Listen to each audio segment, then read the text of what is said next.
নাম তোমাদের জঙ্গলে যেতে বাধা নেই। লিখেছেন কবি কৃষ্ণেন্দু দাস, কণ্ঠে আমি ঝিলমিল রায়।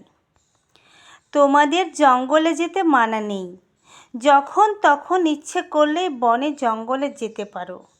পাখির মতো উড়ে উড়ে যেতে পারো, হরিণ কিংবা চিতাবাঘের মতো দ্রুত বেগে চলে যেতে পারো।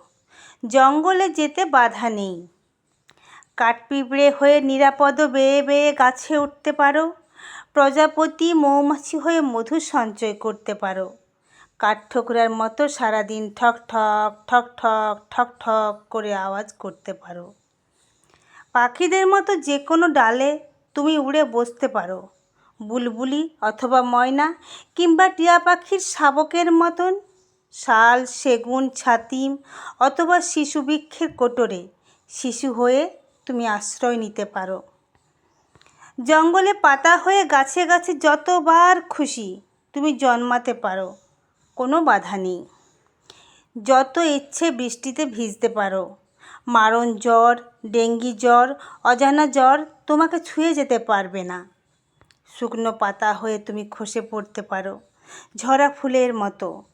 শুকনো পাতার গালিচায় ভরে যাবে বনবিতান।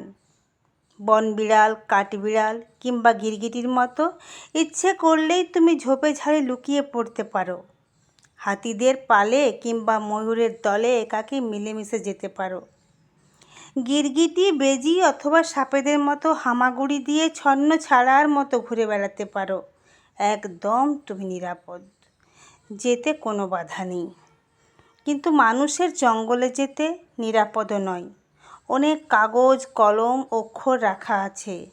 এখন জন অরণ্য নিরাপদ নয়, তাই মানুষ মানুষের রূপ ধরে। জঙ্গলে মানুষ মানুষকে দেয় পাহারা, তাই মানুষের জঙ্গলে প্রবেশ নিষেধ। মানুষের প্রবেশ নিষেধ।